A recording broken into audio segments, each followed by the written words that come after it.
This is not a time for any of us to stay silent, and despite what some Democrats and the squad believe, it is not the time for Israel to back down.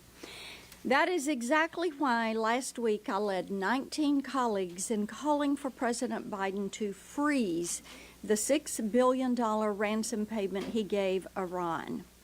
We know that Iran bankrolls Hamas, and yet it is perplexing why this administration refuses to issue a formal decision to freeze the $6 billion. We need to ensure that not another dollar goes to Iran, even when the media attention on this issue with Israel dissipates. Unfortunately, we're also learning that President Biden's trip to Israel tomorrow was intentionally not announced until Secretary Blinken received assurances from Netanyahu on a humanitarian aid package for Palestine. The U.S. should not be placing conditions on our support for Israel because of demands made by the squad. The administration knew that sending U.S. taxpayer dollars to the Palestinians could bolster Hamas. Yet President Biden has sent them over $730 million in aid since taking office via the UN Relief and Works Agency for Palestine Refugees. And yesterday, we learned Hamas stole aid from that group. I'll be introducing legislation to halt all funding for them until Iran is expelled from the UN and investigated for violations. Americans should also be concerned about our own vulnerabilities resulting from President Biden's open border policies. As long as Biden allows our border to be open, an attack on our own soil isn't a matter of if, it's a matter of when.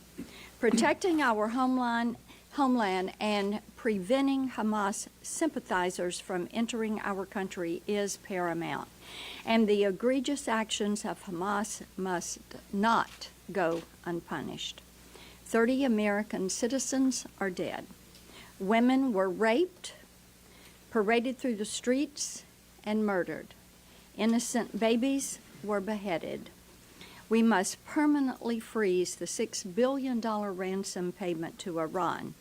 We must halt taxpayer dollars going to the Palestinians, and we must secure our own southern border, and we must stand with Israel.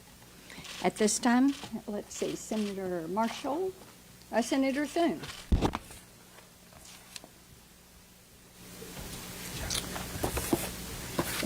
Thank you, Marcia. Thanks for your leadership on this. Our hearts break for our friends and allies in Israel. And an important part of standing up with Israel is standing up to Iran. And what I find most sort of reprehensible about the Biden orchestrated deal with Iran to free up the $6.6 billion, dollars that they can use. We all know money is fungible for their malign activities. They are the #1 sponsor of terrorism in the world today. Is that happened at all times, of all times, on September the 11th.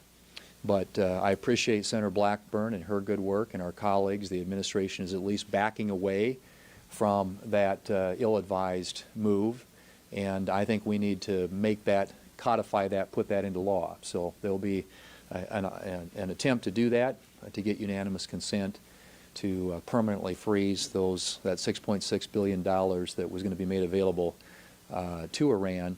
And I hope that our colleagues on both sides of the aisle will step up and do the right thing and send a clear and unequivocal message, not only of support for Israel, but that we as a nation will stand up to the world's largest state sponsor of terror, and that is Iran. So thank you, Marcia, for your leadership. James. 6 weeks ago, I was in Jerusalem meeting with Prime Minister Netanyahu. probably the last senator to have met with the Prime Minister prior to the attacks of October 7th from Hamas. While I was on that visit, I went up to the border with Lebanon to see the Hezbollah terror tunnels. Many of us saw the Hamas terror tunnels in Gaza over the years, but the Hezbollah terror tunnels were dug over the course of several years. Inside those tunnels, spray painted "On Our Way to Jerusalem." They've been planning an attack for many, many years. The Israelis discovered them and stopped it. But when I met with Prime Minister Netanyahu, the most important topic we discussed, the first topic we discussed was Iran. It was Iran's backing of Hamas and of Hezbollah. And you can't make this up. Shortly after I returned to see President Biden releasing $6 billion to the Iranians. It's unconscionable the United States could be used in a war against our most important ally, and that's Israel. Let's not forget in 1979, when Iran fell during the revolution, the first Ayatollah came out and identified the United States as the great Satan and Israel as the little Satan. That wasn't just discussed back in 1979. Just do a search and see the most recent posts. You will see the United States called out today by the Iranians as the great Satan and Israel as the little Satan. We need to stand with Israel, stop appeasing Iran.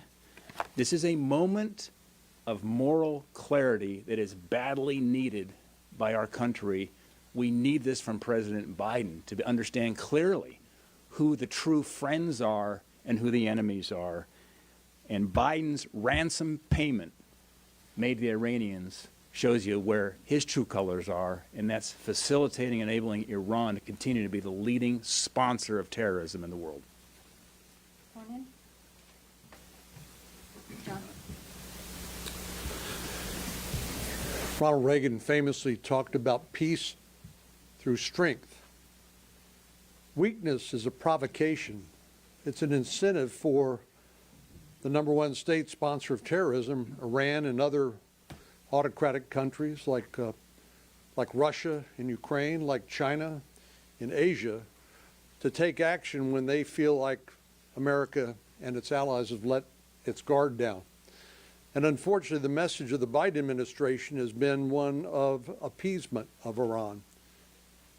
Looking back over the course of history, Iranians have American blood on their hands, dating back from at least 1979 during the Iranian Revolution, and more recently in Iraq, where they were the provider of explosively formed penetrators, which would penetrate the steel of our Humvees and other armored vehicles and kill American soldiers. That's been well documented. And more recently, as you've heard, they are the number one state sponsor of terrorism, providing $100 million a year in assistance to Hamas and Hezbollah. They're proxies. So it is absolutely critical, having the deterrence having failed because of the Biden administration's willingness to make a deal with Iran on the nuclear issue and pay any price to release essentially Iranian oil sales around the world, is defying the sanctions that have been put into place. The Trump administration had a policy of maximum pressure on Iran, which is what they understand. But they also understand weakness, as do our other friends, our other enemies around the world. President Putin is celebrating this attack of Hamas against Israel. So is President Xi. But they are watching to see what our response will be, and it must be clear and unequivocal. We stand with Israel and our allies. Thank you, Marshall. Marshall, thank you for doing this. So I just got off the phone about an hour ago with the Israeli ambassador. He wanted to stress to me, and I think all of us, they're very worried about what Iran will do next. So the idea you can bribe Iran to be normal doesn't work. There's not enough money you can send these people to make them behave. They have an agenda to destroy the Jewish state, to purify Islam, and come after us. I believe them when they say death to America. They're not joking. So isolate Iran, weaken Iran, destroy Hamas is the objective, right? Why now? Why so vicious? The Israeli ambassador told me, and I agree, they believe this attack was directed by Iran using Hamas to stop the effort to normalize between Saudi Arabia and Israel. The biggest nightmare for the Ayatollah is for the Arab world to march toward the light, work with Israel to have a better life for everybody in the region. That's why they did this. They're trying to destroy the normalization of Saudi Arabia and Israel. They're trying to get Israel in on the ground, be vicious. These are religious Nazis.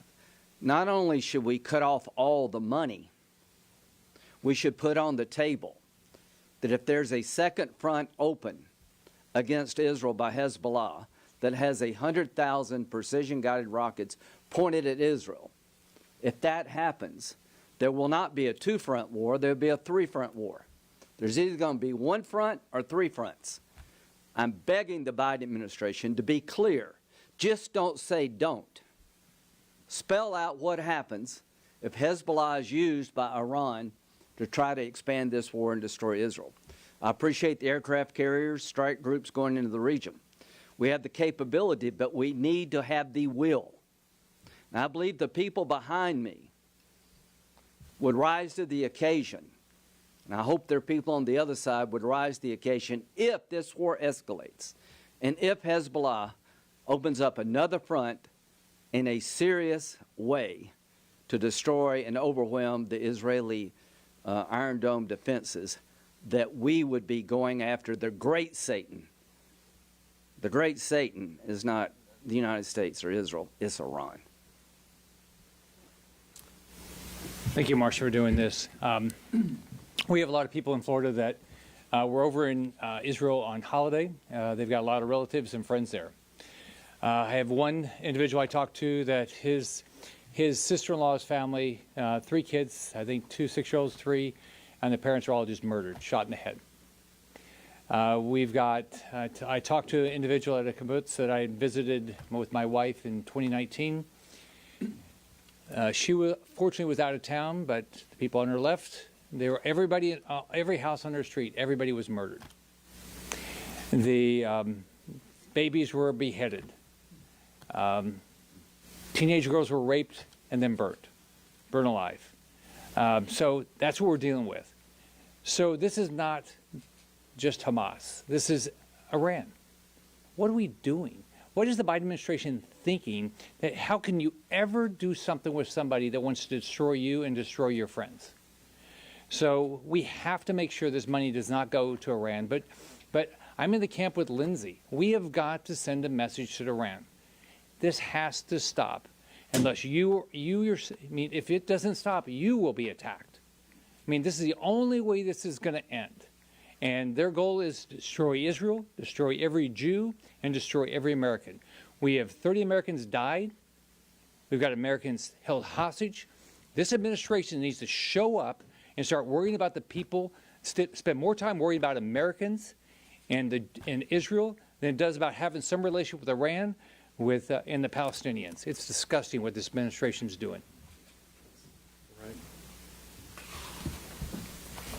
Well, look, the White House has to make a choice. You cannot be pro-Israel and pro-Iran.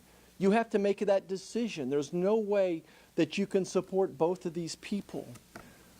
I have a hunch that the moment the Biden administration unfroze the $6 billion was the sentinel moment when the Iranian Islamic Revolutionary Guard told Hamas, let's go forward with this plan that we've had going on here. Joe Biden is the most pro-Iranian president we've ever had. Think about it. It goes way beyond this $6 billion we're talking about. Under this administration, the Iranian reserves have went from $6 billion to $60 billion. So they have $60 billion in reserve. Well, how come? Well, since the moment Joe Biden got in office, he turned his head to the sanctions that we've had. The Iranian Ghost Armada has grown from 60 ships to 300 ships, taking Iranian or Russian oil and selling that to China, now to the tune of $1 billion a week So Joe Biden is allowing Iran to make $1 billion a week now to fund terrorism. Let's think about Joe Biden's relationship with Iran for just a second here. From even the time he's campaigning, he all but guaranteed that Iran would be able to develop nuclear weapons. And for all practical purposes, they have them. They've enriched uranium up to 60%. They can put that uranium in series and quickly have an atomic bomb. Think about the consequences of that. So Iran not only funds the terrorists, they feed the terrorists, they arm the terrorists, they plan the terrorist attacks, just like they plan this attack as well. They coordinate all these terrorist attacks. Joe Biden is in bed with Iran for all practical purposes. He empowers them. So he says he's pro-Israel, but his actions say he's pro-Iran, and you have to choose one or the other. The White House is yet to come out with a clear vision, but let me tell you what I think that the vision should be. First and foremost, our number one priority should be able to get American hostages and American citizens back home safely. Next, Lindsay, he needs to tell Iran exactly what the plan is going forward here. They need to know very clearly what the consequences are. We need maximum sanctions on them. They need to know if there's any hint of them developing nuclear warheads that we will end that up front and very, very quickly. So we need to disembowel our relationship with Iran and condemn them. Why won't this White House step up and condemn Iran yet? Have we heard anything yet from this White House condemning what Iran has done? And then finally this is the 30th point we need to make. Let's talk about Hamas just for a second. In the same sense that the United States cannot tolerate nuclear warheads in Cuba, Israel cannot live with Hamas in the Gaza Strip. Thank you. Thank you, Senator Blackburn, for putting this together, and also thank you for your leadership. Immediately upon the atrocities that we saw, you sprang into action. And she led a letter to the president with many of us saying we must refreeze the $6 billion headed to Iran. When we see what's happening in Israel, y'all, it is pure evil. You can't look at it as a parent, as an American, just as a person and not be able to say that. It's not only disheartening, it's not only gut-wrenching, it is without a doubt evil. And I believe as Americans, we must look evil in the eye and take it down. We must stand shoulder to shoulder with Israel as they eradicate Hamas terrorists. These terrorists don't care. They don't care how many men they kill, how many women they rape, how many children they kidnap. If you haven't watched the video of the children, the toddlers, the babies being held by terrorists, them using them as human shields, go watch it. If you haven't listened to the reporters tell about walking in to the place where these atrocities happened, them giving their recount of what they saw, what it felt like, go watch it. We cannot turn a blind eye to evil. We must stand firm with Israel. And I am hopeful that the Biden administration will do much more than just refreezing the $6 billion that is headed to Iran. We know what to do. We've got to squeeze out any type of financial resources they're getting through that, through also working with our G7 colleagues to make sure that we return to a posture of maximum pressure, bone-crushing sanctions, drying up each and every dollar that is headed to their hands. We know that Iran is the world's largest state sponsor of terrorists. We know that. We know they have told us that their goal is to wipe Israel off the face of this earth. We need our leaders to stand firm in calling them accountable, and then knowing that Hamas not only wants to wipe out Israel, but has said that they want to wipe out the Jewish people. To all of the people here in America, to those suffering and hurting in Israel, we want you to know we stand with you. And we stand ready to do everything possible to not only hold these people accountable, but ensure your safety and prosperity moving forward. Thank you. I thank my colleagues. I thank Senator Blackburn for getting us together on this critical issue. Look, the level of barbarism that we've seen here, it is nothing short of evil. Over 1,400 children, women, men, brutally murdered, 30 Americans killed, dozens missing or presumed hostage. My office is working on dozens of cases of extraction or getting these hostages home. Hamas terrorists would not have been able to execute such a heinous series of attacks without support from Iran. We know that. That's why President Biden's $6 billion giveaway to the regime was absolutely so dangerous. That gave rise to the very issue that we've been dealing with these last 10 days. Now, it was a ransom payment to the world's #1 state sponsor of terror. And sadly, the irony is that give back was announced on September 11th. That just showed more Biden weakness when what we need around the world is more American strength. We should be standing shoulder to shoulder with the state of Israel, and we should give them everything that they need to destroy Hamas.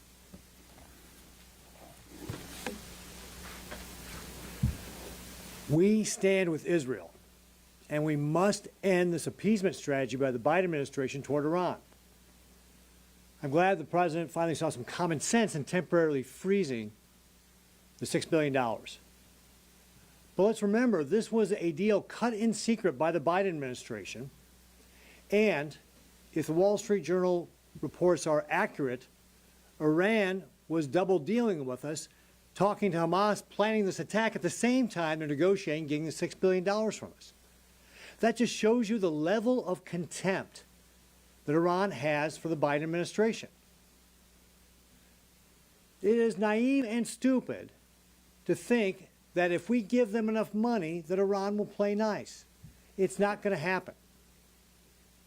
This $6 billion is part of an overall package of $50 billion in sanction relief that the administration, the Biden administration, has given back to Iran. This must end. These brutal attacks on our closest ally in the Middle East demonstrate that this must end. We must stop this foolishness of thinking that we can bring Iran around. We must make sure that this stops. And remember, what the Biden administration said is, oh, look, this $6 billion, this is for humanitarian aid. It's for food. How dumb do they think we are? Right? If you have $60 you're going to spend on groceries, and I give you $60, say, hey, go spend this on groceries, you can go spend that $60 on anything you want. Money can be spent anywhere. And in fact, the Iranians, Ayatollah Khomeini, have said they're going to spend the money any way they want. And as already been noted here, they're the largest sponsor of state terrorism, the largest state sponsor of terrorism. It is crazy to give them money so they can support Hamas. And whether or not they actually planned this attack with Hamas or not, they have been supporting Hamas, and they are responsible for this attack. And so I join my colleagues in saying that this must end. We must stop supporting Iran, and we must send a very strong message that we stand with Israel. I want us to thank Senator Blackburn for her efforts to be able to make this happen. I'm also on board with some of the other bills, like by Senator Scott and Senator Cotton, to stop this as well. But let me tell you, temporarily freezing $6 billion when we have seen the atrocities in Israel does not cut it. All of this money needs to be stopped and stopped permanently. And that's why I appreciate the effort of Senator Blackburn and my colleagues to make sure that happens. We must end this appeasement strategy toward Iran. We must stand with Israel. Thank you. Questions? Yes, Go Senator, ahead. I have a question about recognizing Senator Graham stepped out, but he's concerned about a third spot with Hezbollah potentially.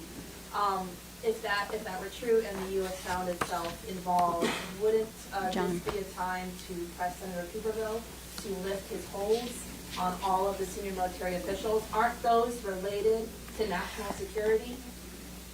The Democrats, no, they could call those up one at a time and do them. They could have been doing them for months.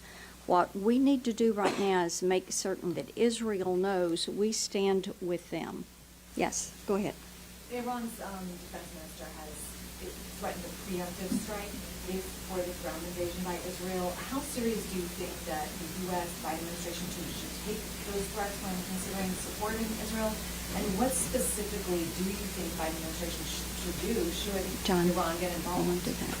Should come again on, you're asking if Iran, Yeah, the defense minister has threatened preemptive strike. They threatened that Hezbollah will get involved again as more in front of the war. What do you think the Biden administration should do? Should that happen? And how seriously do you think it should take well, I think you have to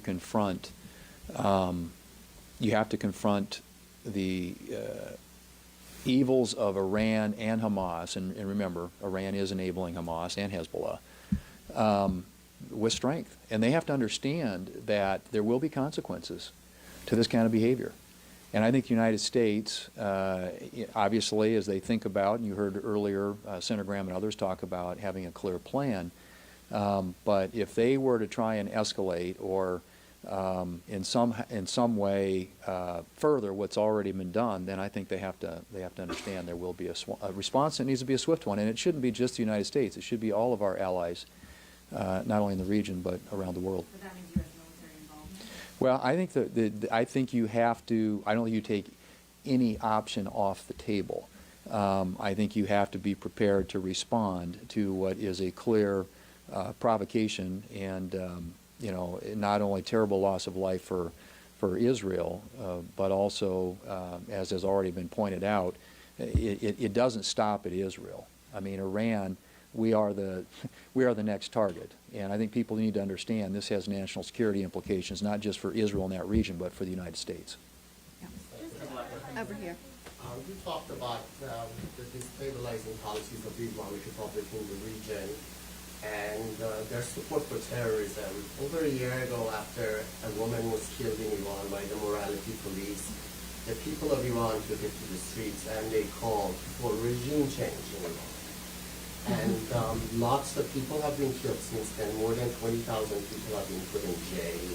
What they've witnessed so far is a Biden administration that turned its back on them, an Iran envoy who started downgrading the calls for regime change to reform, and Congress showed some sympathy. Do you think now that the Islamic Republic is attacking U.S. allies in Congress, there will be more support for Iranian people's aspirations and their call for a regime change?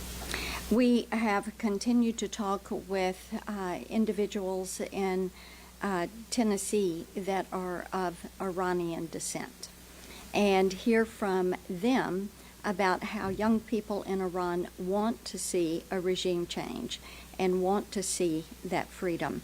I think when you look at the brutality of this attack on Israel, people recognize that Hamas has been designated since '97 as a terrorist organization in the United States. They understand that they're a proxy of Iran, and now they realize that Iran is the globe's largest sponsor of terrorism, and they're wanting to see something done. Yes? I just wanted to clarify earlier the conversation about striking Iran.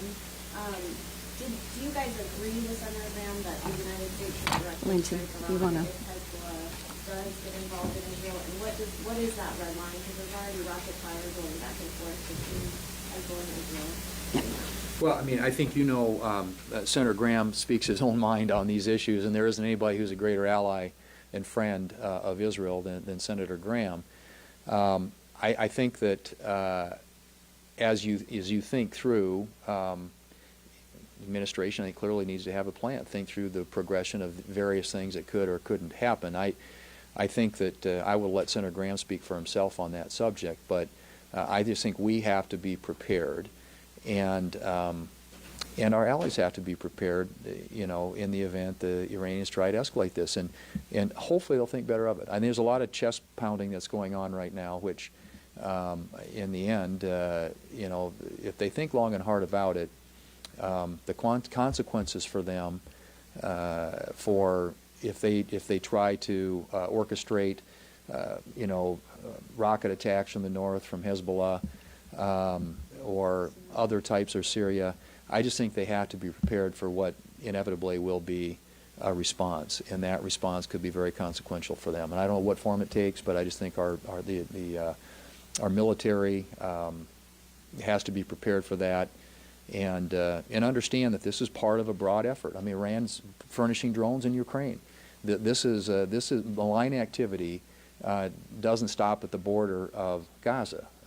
This is a nation which clearly has in its sights not only Israel, but the United States. Yeah. Thanks, everybody. Thanks. Thank you, Marcia.